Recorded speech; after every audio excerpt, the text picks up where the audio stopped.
Hi, welcome to Project Management Matters, a new podcast that focuses on different things about project management, the people, the process, the profession, PMI, and so much more. It's all about the leaders that help make the profession what it is today. Today we have Al Zeitoun. Dr. Al Zeitoun and I go a long way. We've known each other for many years. Al, I think that you probably don't remember us meeting for the first time. This is back in, I think, 1997.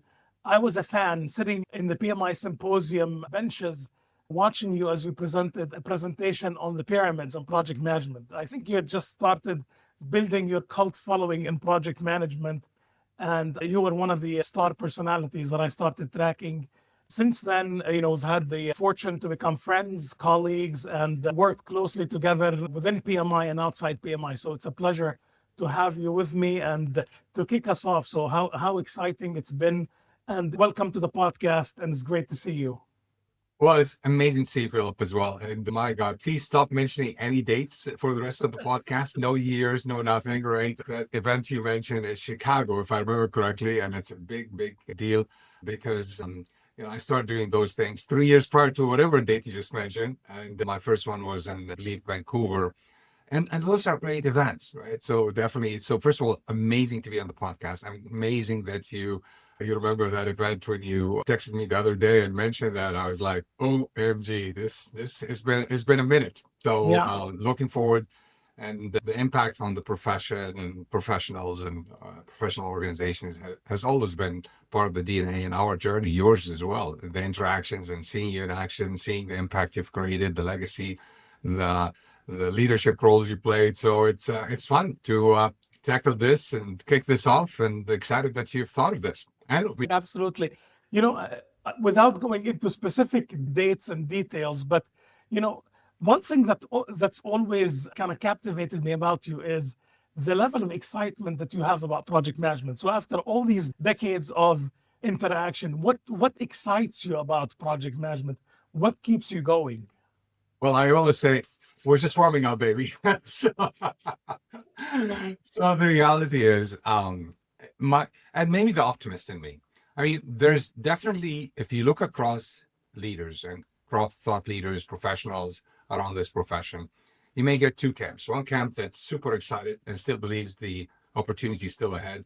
And another camp says, we've never nailed it. We've never managed to get to the executive suites we wanted to be part of a long time ago. Yeah, you remember PMI was one of those organizations that had this, and you were there when that was the driving North Star for us here in this hemisphere, I guess. Worldwide organizations will embrace, value, utilize project management, and attribute their success to it. And that's a long time ago. That has since changed, and PMI has had different focus, and the profession has had different focus. But that focus never escaped me in terms of legacy, in terms of dream, in terms of the next gen. If anything, I would love to see nonstop and hear and witness that organizations, governments, other entities around the world truly believe this capability is a no-brainer in terms of its correlation with success, with strategic impact, all those fun things that we admire. So I don't know what it is, and my wife still has a hard time figuring out why I'm super passionate about this. But Yeah. I believe And the best is still ahead. one of the amazing things is that you've been in pretty much almost every single role: educator, academic, trainer, consultant, practitioner, leader, executive, volunteer leader, you name it. You've been in all sorts of roles. But I don't think we've ever talked about the origin story of Al Zeitoun in project management. Are you one that kind of came into the profession accidentally, or did you intend to kind of join the ranks of the practitioners, as it were? It's a great one, and it's a one that many get asked. I'm sure you get asked that question a lot. This one will actually blame my dad, bless his soul. My dad died years back, and my dad didn't know it then that he was the example of project management. He's a chemical engineer, Columbia grad, University of New York City, and a system thinker. So system thinking was what I learned project management from. So Yeah. whenever he talked, whenever he got I have an expression now that I use that he never used at the time. Whenever he got on the balcony means, as we know, you and I, day one in project management, look at the Yeah. big picture, don't be always in the weeds. He was super natural at that. And he exemplified, you kicked off the podcast about the focus on process and people technology. He exemplified that. Not so much maybe the technology at the time when he was in the midst of it, but definitely people and process were part of his DNA. Yeah, I would still see him vividly sitting with the guy in the Middle East where I grew up as well. We have these buildings guards, like folks who are Mhm. simple folks who take care of making sure everything looks right and no crazy people are walking into buildings and so on. He would come from work and sit next to him or her. It depends on who at the time, and literally exemplifies the learning that we could garner from every interaction, whether it's directly in a project specific one, but also the larger aspects of stakeholders. So I truly learned by watching. Yeah, I learned the profession, got excited about it by watching. But of course, we can list here on podcast massive number of mentors and others, ones we aspire to be like. When I first heard about PMI, for example, or IPMA, I started my journey with GPM or GPM, the Gesellschaft für Project Management. This is a German arm of IPMA. At the time, it used to be called Internet. So that tells you how long ago. Literally, the organization used to be called Internet before, of course, we Wow. had to fix that. So learned a ton by it's contagious. You start by asking me about my energy and passion. Project management energy is contagious, literally. If you get it, if you get that to excel in creating consistency in delivery and creating impact, Philip, you will be getting that bug. And it's a bug, but it's a good bug because consistency is what matters in anything. Forget project management, in business and achieving outcomes. And that's what I love about the momentum project management can create. And definitely, I think that as I hear you talk about kind of a little bit of the background, especially with your dad, I think one thing that I've come to learn about you is that you are a lifelong learner. So even when you're teaching, you're learning. That's one of the things that I admire about you in terms of your profession and career path, and seeing that in everything that you do. And that's a very admirable quality. Warming up, Philip, right? That's the attitude I have. It was just warming up. So Absolutely. So where, we talked about kind of a little bit about where project management has come from and the path, and you've mentioned the PMI vision. I'm curious, like looking into the future, where do you see project management headed? Whether it's in terms of standards, frameworks, fields, I'd love to, like put on your futurist hat and kind of predict maybe 20, 30 years down the line, or maybe even 10. Where do you see it going? fantastic. First of all, just make sure back to your point about being a learner. I speak for no profession or no organization, or I'm speaking from my own experience. That is, of course, molded by all those roles that I've played. So I'm glad you mentioned those because they are real. However, as a futurist, if I truly call myself that, yeah, which is it's a tall order to call anyone a futurist in this day and age, given all the changes, the market dynamics, the global effects that we all witness, and so on. This profession, however, and I still do believe it, is at a very interesting intersection with all the technology, all the digitalization disruptions that we have around us, the inclusion of AI and the mainstream kind of work that we have and so forth. And that's nothing but it's going to go on steroids. This is absolutely the investments from the NVIDIAs and the giants of the world, et cetera, to affect the infrastructures and so on are going to be massive. However, this is a great opportunity to finally, back to that old mission statement that I mentioned for, in this case, PMI of the past, it's really important to recognize this is a golden strategic moment in the history of project management. Meaning, for the first time ever, professionals, practitioners, stakeholders, customers, users, whoever you want to call, have an opportunity to spend their time where it matters the most. We no longer see or will see PMOs or project managers spend their time in the classic template world, in the classic reporting world, in the classic firefighting mode world. When you mentioned my passion, the only reason I liked project management and I still like project management is the proactive side of project management, which if we're not doing risk management, I don't know why we even call ourselves anything related to project management. When I first got my PMI RMP, I was super excited that such a certification existed. I don't know what number it was, but it was one of the things while I was out in Hamilton, you get these training budgets and say, hey, you can have all your team trained and certified. All right, who starts? Well, I better start. So these guys get excited about something called RMP at the time. Yeah. So the important aspect of the change ahead of us, I believe we have a strategic fork in the road. We do have an opportunity to rethink our skill set completely.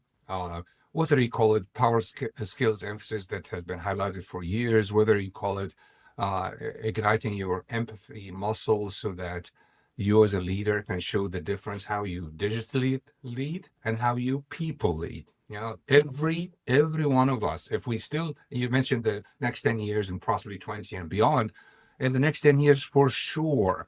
I mean, there's enough signs that this balance between what I call like a human 4.0 or whatever stage of human it is, that human equation is going to be super important. We've got to find a way to nail exactly what's left. As I have this digital colleague with me on the team, or several of them, what am I going to do with the rest of the team in terms of getting the best out of them? That's being human. That's being highly connected. So we're going to have to connect on steroids. We're going to have to get out of our shell. It doesn't matter introvert, extrovert. It doesn't matter what kind of the skill set you bring to the table. You're going to have to adjust. Back to the learning. If you don't have a learning muscle in you going into this next decade, you might as well just figure out another thing to spend your time doing going forward for sure. And it could be something that takes, I still remember the days when you have to be in a back office somewhere and don't interact with people. That's going to be harder to find going into the next 10 years. Yeah, you know, when you talk about the team members and the different type of leaders, I think, you know, you and I have talked a lot about diversity and the importance of having that diverse viewpoint, whether it's in the boardroom or in the meeting room. As you see new generations of project management practitioners coming into the workforce, you know, with obviously a few years ago with the millennials and now with the Gen Zs, how do you see that interacting with the Xers and the fact that the boomers have still not even left the workforce yet? I'd love to kind of get a little bit of a glimpse into kind of your experience with that as you interact with these young practitioners and new practitioners coming into the workforce. Absolutely. And I hope the ones who are sticking around are not there because they don't trust the next generation. I think we do trust. I personally trust the next generation. I have no more strength and belief in the future than my belief in the next generation. We complain a lot about how they are distracted by social media or digitalization, or they cannot relate as much as we did, etc. I think that is all just extreme concern. Yes, of course, we need to balance. Yes, we need to kind of know when the time of exposure. However, that next generation has a massive opportunity to exemplify what I just mentioned, to be strategic influencers. In the case of project management, influencing finally the achievement of outcomes that matter. How many times you and I got burned when we deliver on time, on budget, and the scope is nailed and the quality is fantastic. And I saw you, I remember seeing you in action, like with rooms full of Post-its and having a strategic roadmap for implementing X with X government entity or whatever client we've had when you and I works in the consulting space a lot around the same time. This is the time when, yes, that matters, but I can almost delegate a lot of that to being automated and to being, guided rather than fully with my hands dirty, but I can guide the impact of that. So the next generation has an impact achievement or impact guiding role that we all knew we need to do the same, but we never had the bandwidth to do such thing. Yeah. So I think that next gen, I love it. Your kids are now hitting the workforce and mine have already, and some are still coming. It's, all of that is an opportune time for them to be selective. We don't want to have a situation where you're working with a bad boss, for example, and stuck there. That generation needs to be very selective in doing things that they are already. I love how they are selective, how sustainability and how world major, impactful kind of missions drive them and get them excited. Well, let's inject that project management muscle. Let's get the tool side. Let's get all the mindset aspect change.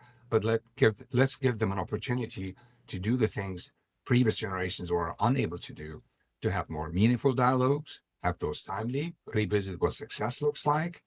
Those basics that we knew have to be done, and we never done them, or have never had the chance to do them as well as we could have.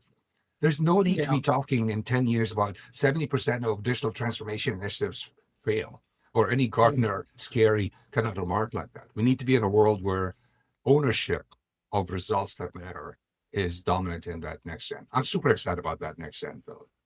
I think it's exciting and it's a bit scary as well, isn't it? Because, the things that we may have kind of come into as far as kind of the career path and what you typically start out doing to be able to learn the ropes and then grow in your career, it's totally different. I was joking with a friend of mine a couple of days ago.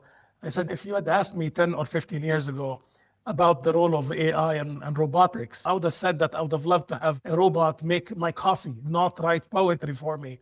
So I was wondering, as I think about that, do you think that we can teach some of the soft skills to these technologies, whether it's empathy or interactions as far as communication, or do we kind of lean in with the human side to make sure that it kind of compensates for the advancement in technology?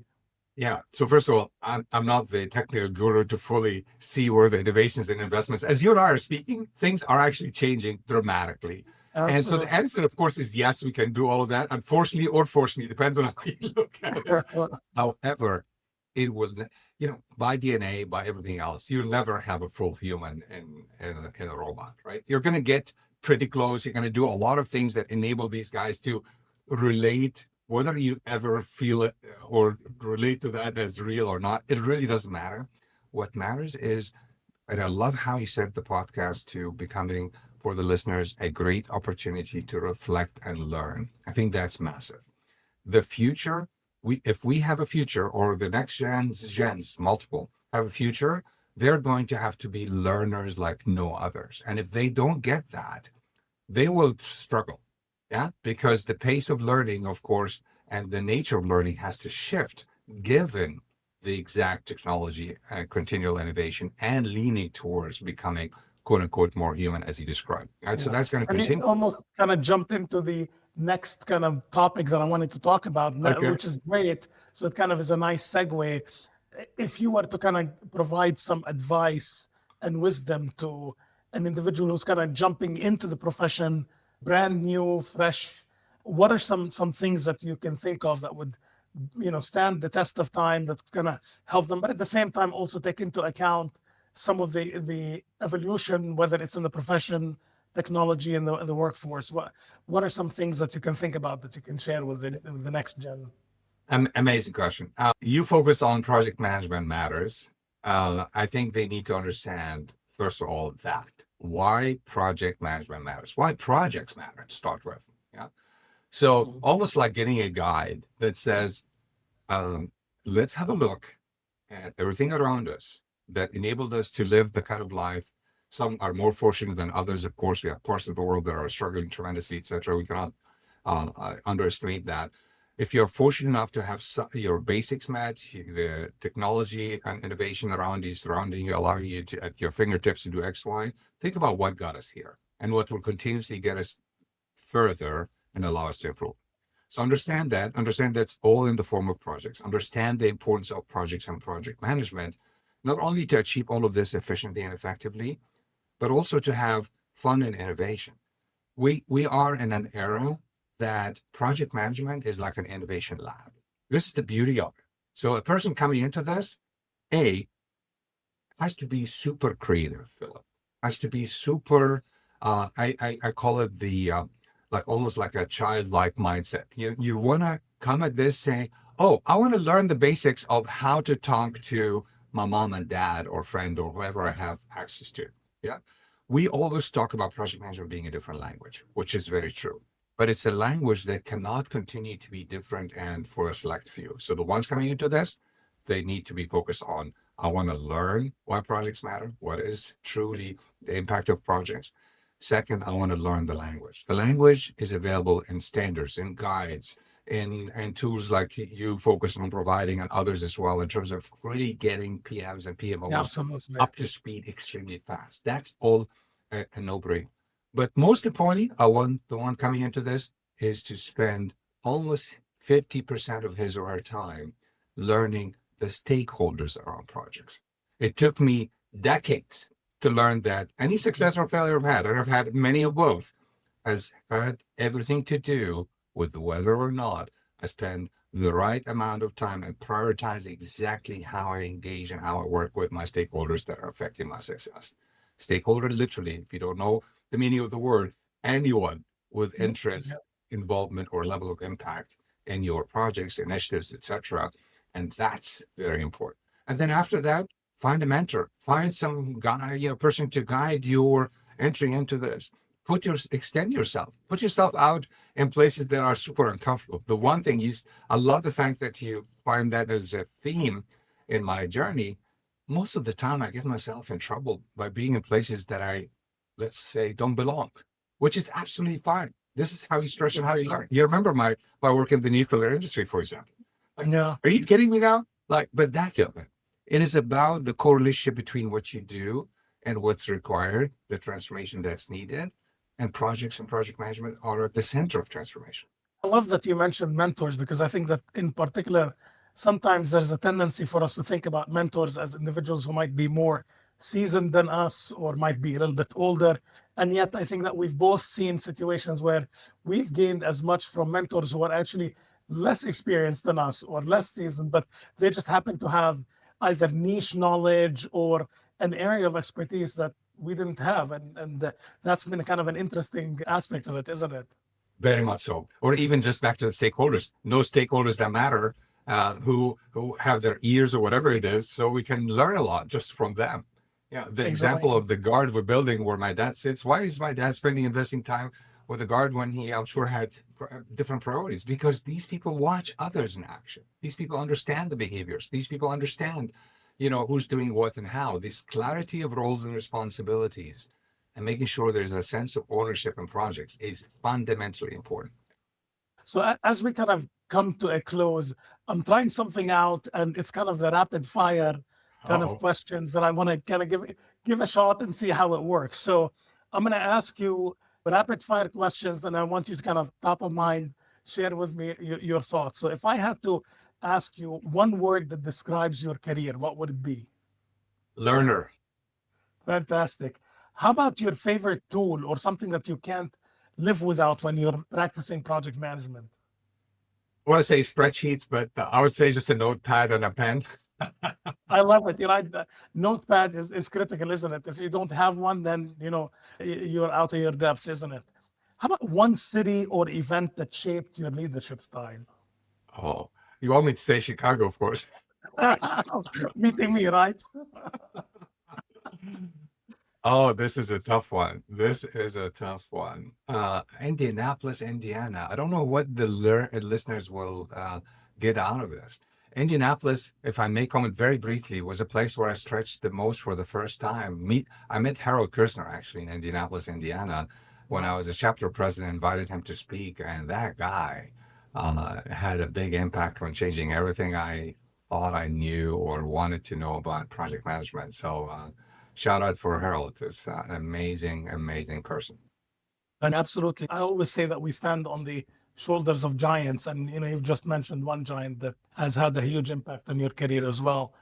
If you had to give yourself, your younger self, advice, what might it be if you look back? Land less, experiment more. It is so bizarre coming from someone believing in project management. We'll talk about that later. I know. It sounds counterintuitive, but I like it. I like it. So, this has been a great session. I think that it's always a pleasure talking with you and exploring different topics, brainstorming. And I'm going to give you kind of a final word. Why do you think project management still matters today? Just to kind of reinforce that theme as we kind of conclude the discussion. Yeah, so I don't know if it's Oprah or who else, the next gen is going to have to get on the stage with to confirm that project management matters. But one thing for sure, as we focus on next generation, as we focus on the world ahead of us, it is super critical for the workforce of the future to realize that transformation is not one and done, that future organizations will continue to transform forever. So you have a golden opportunity to have a career in an area that's right at the center of that. As organizations embed transformation as a way of continual flux and change and growth and improvement, you are at the right place in making sure that your skills, your capability, the opportunity you create, where you spend your time, who you relate with, and spend time building those relationships are all aligned with where the future is heading, which is to transform to a more consistent outcomes that shape how we live, how we operate, how we think. So I am super thrilled that we have a next generation that gets it, that's digitally savvy, but also leadership and human savvy has got to be part of your journey, coupled with processes that make sense. I think you're in the right place for a profession that will continue to have a lasting impact. Super excited to have you behind us and with us, and do believe in you as practitioners, professionals, and others who are esteeming to become the next project leaders. Wow, what fantastic words of advice and how inspirational. Thank you so much, Al. This is Project Management Matters with Al Zeitoun. As my guest, this is Philip Diab. Thank you so much for joining us and see you next time.